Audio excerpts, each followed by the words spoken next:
Hey, so I'm here with my new setup.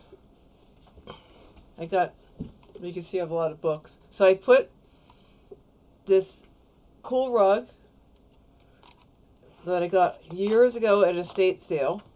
And, because you don't want it to be too cluttered. And to be truthful, it is a cluttered room. But what happened was my laptop, you might have noticed if you were listening last time, there was that horrible, horrible noise. So I don't know. And then the laptop itself, it's at Best Buy, and they apparently fixed it.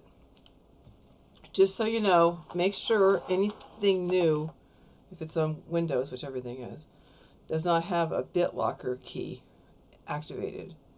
Now, I never activated mine, so it could be that somebody is trying to get into, ransomware my little laptop, but I have a PC, so, and this has 16 gig, so, we're in good shape here.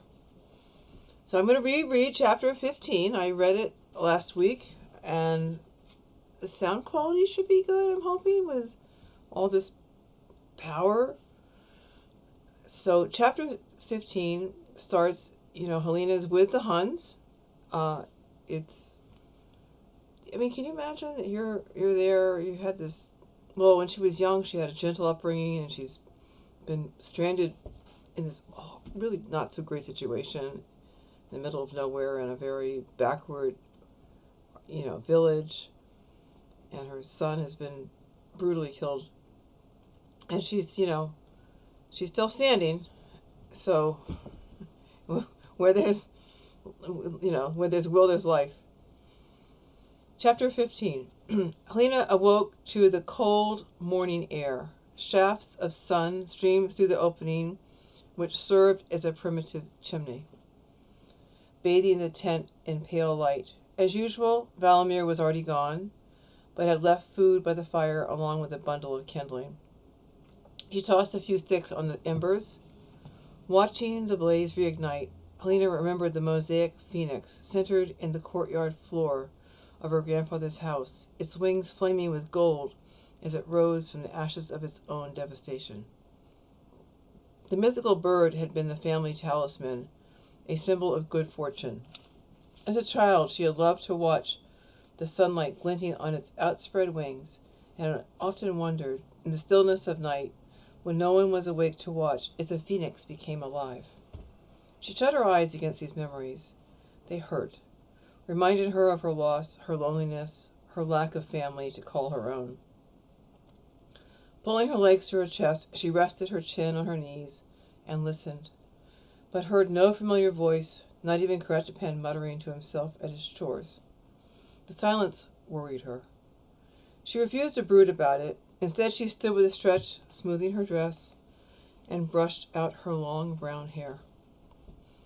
Unsheathing her refurbished dagger, she admired it, reflecting shafts of sunlight from its sharp blade on the tent's leather walls. No longer as affected from her injuries, Helena felt restless. She ate without relish, only as a necessity. She stood, pacing back and forth, wanting to go outside. Absent-mindedly, she began to tidy the tent with her left hand and thought over her encounter with Attila. He had interrogated her, plain and simple, and she had been unable to hide much from him. Usually her mind could leap forward to safety. With him, it had been an effort to keep pace with his thoughts. Her mouth curved into a slight, self-deprecating smile, and she forgave herself.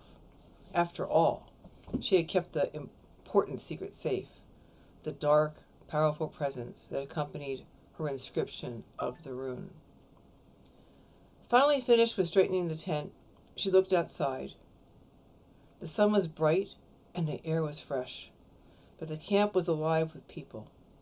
Caution overrode her curiosity, and she shut the tent flap and sat by the fire. Shortly, she heard Valamir's and Thudamir's voices accompanied by the sounds of their horses' hoofs, slowing from a canter to a halt. "Has all been well, Ishiite?" Valamir asked. She had not even seen the Hun, much less heard him. Quiet. No trouble.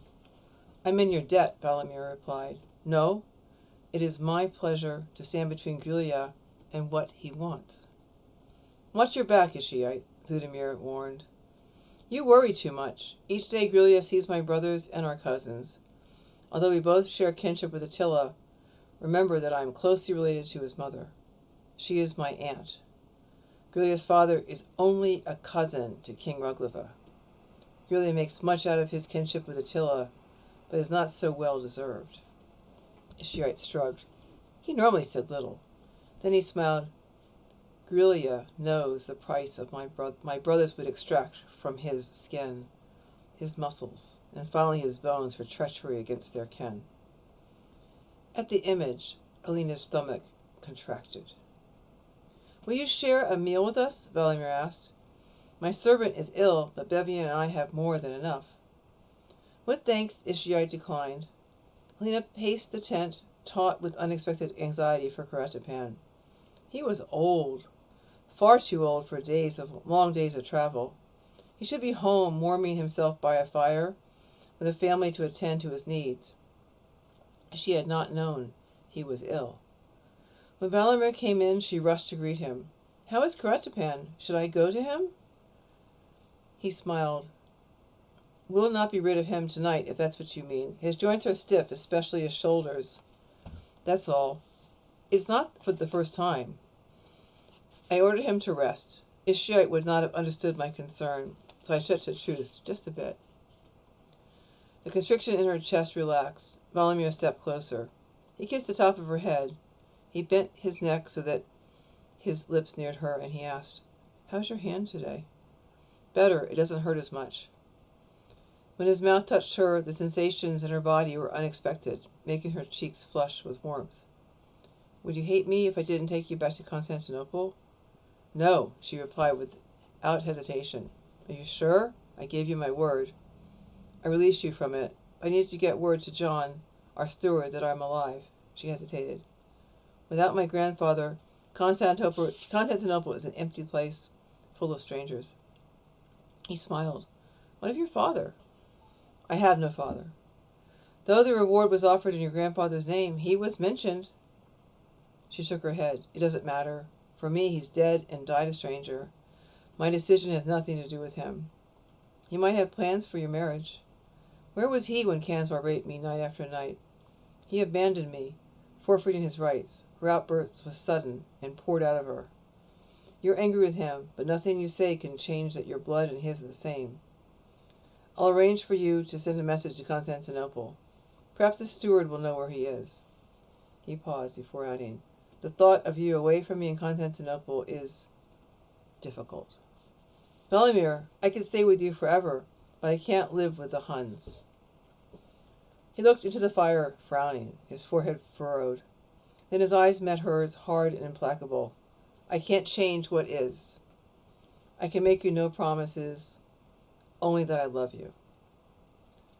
She put her arms around him. She breathed in his scent. I have no words for what you've become to me. They stood in silence, finding no way beyond their impasse. Finally, Valamir said, Come outside, Helena. She followed him to the open sky. The midday sun was bright, but a pale yellow. As always, the wind blew. At the perimeter of the camp, she turned from it and faced the steps, as if to deny the harsh reality of her situation. Does Karatapan need anything? She asked. Just to be left with his concoctions and poultices. Where were you this morning? With Attila. As commander of their 4 divisions, I made my report, bringing him all we found. What you stole, you mean. If that's how you want to see it. We took it because we were stronger. That is the warrior's way. He stood, shoulders squared and firm in his convictions, his blue eyes dark and his mouth set. Helena both loved and hated him. She wanted to slap his face, but at the same time threw her arms around him, never letting go. His mouth became a radiant smile. You're beautiful, angry or crying, even when your eyes are red from tears. But Helena, this is my life. This is what I know. I offer no apology. I fight as a man, like all men throughout time. The strong defeat the weak. That is the natural order of things. He was quiet for a moment. Do you judge Rome with the same harshness? Time and time again they marched against the northern tribes. Now it's their turn to suffer. Helena, we're apart from all that. We're just two people. We can't change the world, only what's between us. I hate your philosophical words.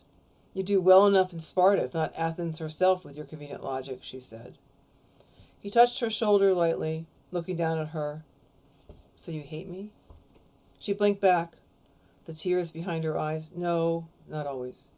Do you love me just a little? Her cheeks grew warm. Maybe just a little. Then that's enough, he said, sealing his words with a kiss. She pulled away. You're impossible, always working your way into my heart. That's because you like me just a little. I could never explain it to you. I don't understand it myself. Try. I can't. The words won't come. Start at the beginning. She picked at her skirt and then looked at him in the eyes. I was happy as a child in Constantinople. My grandfather was a father, mother, and teacher to me. The house was beautiful, white sun reflecting the summer sun, but then my world vanished. It became Kansbar's hut in despair. And after a time, I had Mikhail. I gave him my heart. Because of him, I could wake each day and face what I had to. Then you know the rest. But now, I can't imagine not seeing you tomorrow and the next day and the next. I want to give you children, he said. She closed her eyes, feeling trapped and unready. Mikhail loomed between them. Please, I need time. He pursed his lips and turned away. It's hard to be with you and not be close. It feels wrong. Even unnatural. I'm sorry. He shrugged. He shrugged. I gave my word. Tonight we celebrate. Attila has planned a feast. It will be good to drink wine and eat well. I'll wait for you. I wish you could. Attila asked that I bring you. And you agreed? His eyes were bleak. I have no choice. He's within his rights. She dug her toe into the grass. When must we go? Valamir scowled. We're late already. He wants you to help him with a message. He doesn't really need my help. You amuse him. You'll stay with me? Yes. As they rode on Hassan, Helena was a target of curiosity. A boy, possibly 12 or 13, galloped his pony at their side, excitedly yelling. He was friendly, hungry for Valamir's approval. She saw no sign of Grelia or of Maga, and was relieved. Too quickly they reached the center of the encampment and Attila. The area was guarded by men posted as if in four corners of a square. Women's voices came from inside another tent behind Attila's quarters. Helena assumed it belonged to his wives. With her heart racing, she reminded herself that Attila was only a man, unable to read her mind. He lacked the perceptiveness of her grandfather, who had trained as a priest and learned sacred skills. Still, as another slave took Hassan's reins, cringing and bent over into a bow, Helena felt paralyzed. The air was fresh, the sky swept with clouds, and her stomach was in knots at the thought of Attila's eyes boring into her mind, probing and devouring. Valamir glowered at the slave, a slightly built older man, perhaps a Briton. Watch my horse well. Shielded behind Valamir, Helena stepped into the tent. After the bright sky, she had trouble adjusting to the dim light. Attila sat by the roaring fire, poring over maps. With his thick, muscular arms, he motioned them to sit on the rug. Good. You brought her. I've much work. You may come back later, Valamir. Will be a while. Valamir's smile did not reach his eyes. Your curiosity is thoughtful, but I hope to learn from watching. Attila's face became still, revealing nothing. As is your pleasure, Valamir. As Helena became accustomed to the light, she noticed Thudamir standing in the shadows. He stepped forward, not looking at his brother in the face, glancing at Attila as if for strength. The stench of conspiracy hung between them. Bevian? Valamir asked, why are you here?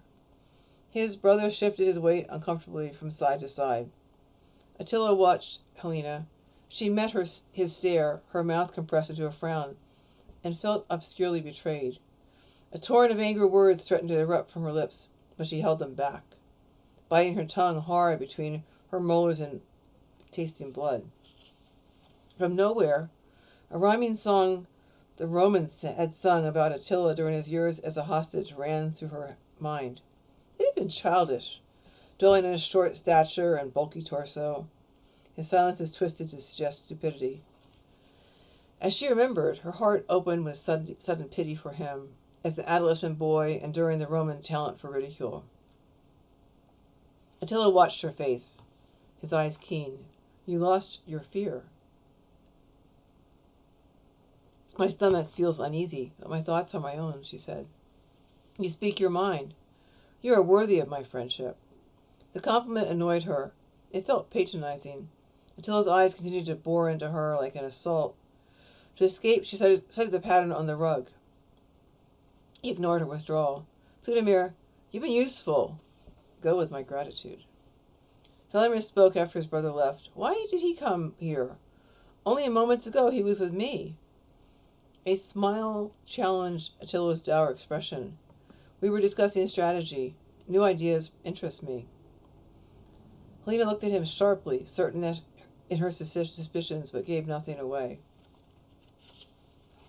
Valamir fingered his sword absent-mindedly. He was in a hurry to leave.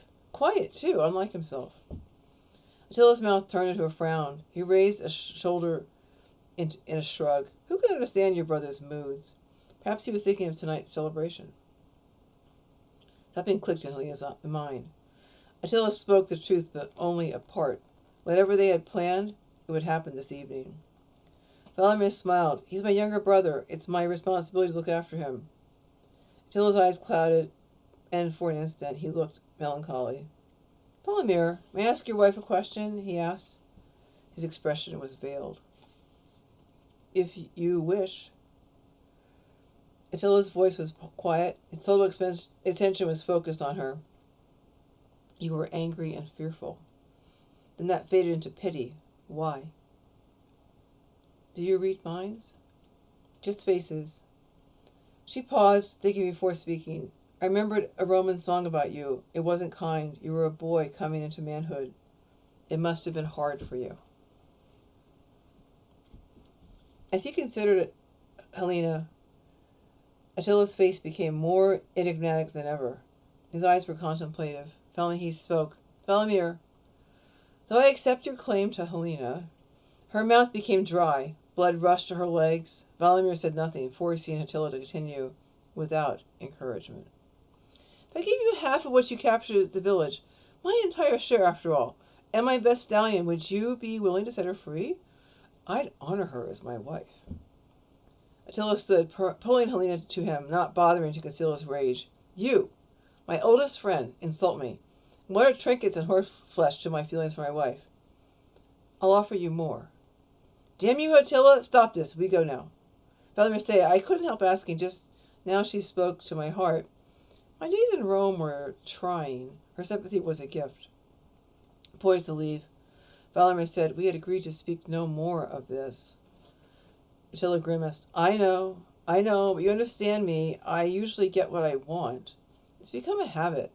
To make amends, I'll offer you a gift." "What, another horse?" "You have reason to be angry, but listen, last night when Helena spoke about Grelia, you were afraid for her. This is my gift. Helena, alone in the tribe, you may speak to me freely, without fear of punishment." Valamir sat, motioning Helena to follow his example. "You are generous, Attila, more than generous. I place only one condition on my favor. She must continue to speak in Greek." "Helena, do you understand?" Valamir explained. "Even I, Attila's friend from childhood, choose my words with care out of respect." She felt no joy at this boon. "Why, Lord Attila?" "It pleases me, but also you represent civilization. I enjoy its outrage. Especially important whenever you say anything that could offend me. Valamir looks ill. I need his competence, and I can't afford to have him compromised by worry for you." He smiled. "And I like the way your cheeks turn pink when you challenge me." She wanted to spit at him. He continued, "We've much work to do, Valamir. I hope you won't be bored. Please accept an offering of my finest mead. They passed the afternoon. Attila wrote slowly with a quill on sheets of unrolled parchment and asked many questions about wording and spelling. Valamir drank. As soon as he drained his cup, a slave replaced it with another. Helena glanced at him, distress creasing her brow. With a smile, Attila whispered, "A good cup of mead is his weakness." "You mean to make him drunk, Valamir? He could have 5 times more and still be himself. I like to see him happy." She scowled at Attila. "The work is finished. It's time for us to leave." "I'd be a poor host if I didn't offer refreshment first. What say you, Valamir?" He shrugged. "Why not? My servant's sick. All that awaits us is the remains of the morning's meal." His words were distinct, too distinct, requiring concentration. As she realized he was more than halfway drunk, her heart sank. "Old Karatapan? Ill? Perhaps it's time for him to meet his maker. You'd be doing him a favor. Why should he suffer at the end?" Valamir compressed his lips into a line. A red splotch appeared on each cheek. "He's part of my family." Attila dismissed the subject with a wave of his hand. Of course. Forgetful, Valamir sipped more mead. Helena seized, not bothering to hide her exasperation as she watched Valamir empty another cup. "And you, Helena? You don't approve," Attila said. "Kratapan's been like a father to Valamir." Her voice was soft but not dulcet. Attila smiled. "He has a father? Alive and well. Kratapan's a servant, nothing more." "Servant or not, he has a right to his old age." "Perhaps." She hated him. He had intelligence, but his essence was twisted by something dark and malignant. "What? No more arguments?" he asked. "I won't be baited by you." "You don't like me much." Her shrug was non-committal. He laughed. "But you're fond of Valamir, even half gone at drink. He's different." "Do you really think so?" "Wait a while. So far he's had 10 full cups of mead. After another 5 or 6, he'll be a changed man." "You've kept track," she said, enraged. "Watch. You'll see he's no different than the rest of us. He doesn't make war on women and children." "He takes a smaller view. Mine is larger. I don't take pleasure in killing children.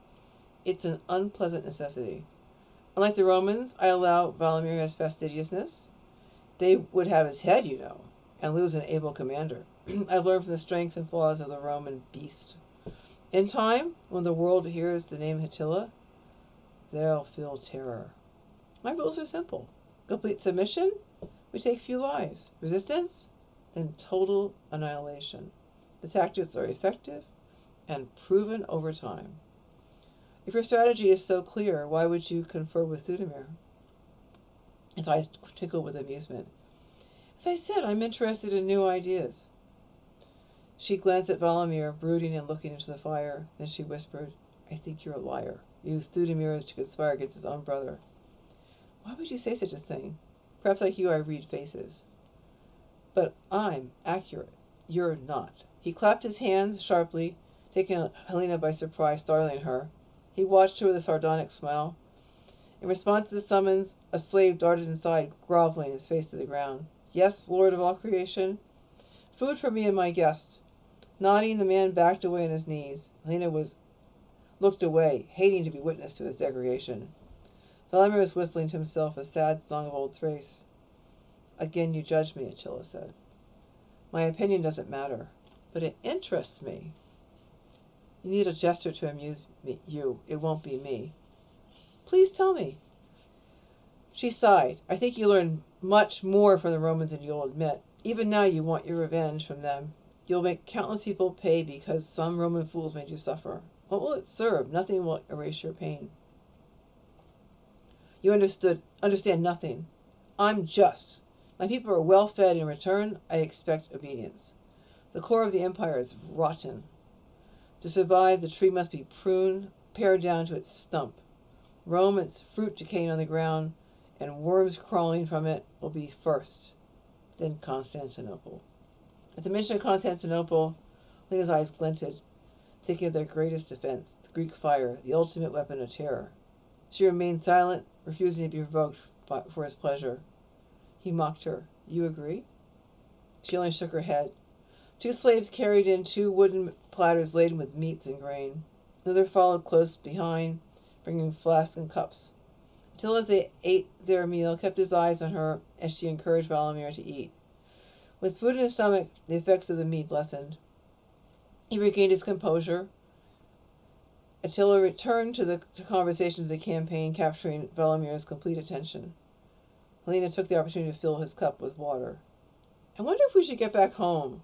Winter nips at our heels," Valamir mused, his voice nearly normal. "We've been away a long time," Attila said. 2 years. Perhaps the men are ready.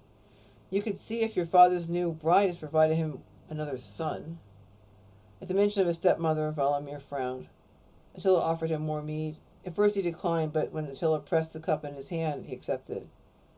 "Valamir," Helena said, "could we return to the tent?" He smiled at her, his eyes warmed. Attila interrupted. "You're my guest at the festival tonight. I want you both at my side." Helena bumped into the cup of mead, spilling most of it. "I'm so sorry, Valamir." "It's nothing," he paused, and then laughed. "Too bad about your rug, Attila. It's turned red." "What are slaves for? Let me refill your cup." Valamir waved away the flagon. "I'll save room for later. We have a long night ahead of us. I want to stay awake." Attila's laugh was hollow. Helena stood. "Valamir, we should go." Attila's eyes were sharp with amusement. "The ceremonies draw near. We don't want to keep the men waiting." Helena became motionless, a strange rage singing inside her as she remembered the taste of power that came after drawing her grandfather's rune. Attila watching her, and wavered, his sleek confidence momentarily disturbed. Helena's fingers on her left hand twitched, but she kept both hands at her sides. Valamir extended his arm. As she touched him, her fury subsided. Outside, Hassan and Attila's black stallion waited, their ears laid back at each other despite being kept well apart by 2 Hunnic attendants. Torches had been lit against the darkness, creating a hazy light that gave off shafts of inky smoke. Even in the dull light, the black stallion's coat gleamed from careful grooming. Yet its saddle and bridle were plain. Valamir clumsily lifted her to the horse, forcing her to grab Hassan's mane to stay on. Went up behind her, landing hard. The stallion grunted, unaccustomed to such abuse. Attila, completely sober, mounted with more grace. He smiled, confidence radiating from every pore. "To the festival!" he shouted. The horses struck out at a brisk canter. Behind her, Valamir had no trouble with his seat, merging as one with Hassan. To his shame, his drinking had loosened his inhibitions. His right hand caressed her thigh, and she felt his hardness through their clothes. His arm was around her waist, and she felt trapped. Her throat closed with tears. Looking at the stars twinkling against the black sky, she prayed for strength. People stared as they passed through the camp, then chanted Attila's name like a prayer. As they approached this festival ground, Helena smelled the meat roasting on the flames. It reminded her of the village after it burned. Torches had been lit. The dark night sky was illuminated by many bonfires. The air was loud with voices raised in celebration. People beyond count tore at their food with relish, raising their cups of mead to Attila as he passed. A Hun reared his large pony before them and shouted, "Attila!" Then he drew a knife across his forehead. The blood poured down his face. His cry was ecstatic, denying pain. Helena felt ill. "Kayla honors you," Valamir said with approval, but his voice was unnaturally loud. Attila grunted. The crowd was restive, buzzing as Attila's small party passed. He rode directly to the center, to the crest on a small mound. A chair waited for him, fanned by attendants. Slaves approached at their horses' heads, trembling as Attila scowled. He made his face threatening, rolling his eyes, his teeth bared in a snarl. Helena wondered why she was no longer frightened of him. Valamir lifted her from Hassan, grasping her in his arms. Smelling his breath pungent from mead, she became afraid. He was a stranger again, and she was alone. Her disillusionment hurt like an open wound. She whispered, "Valamir, please put me down." His look was warm and passionate, but his smile was the stranger's. "Shh, I want you close." Attila sat in his chair and glowered at the crowd. Men edged closer, wanting to be near. His voice was harsh, like iron gritting across stone. The leaders of the war parties only, but all but 3 stepped back 10 paces. Valamir was the only Ostrogoth. At first, Helena saw no other women, but in the flickering torchlight she noticed a few serving food, others at ease with their men. Beyond the fire she saw the shapes prone on the ground, moving in the unmistakable rhythm of intercourse. The night had become a ghastly dream, intertwined with betrayal and conspiracy.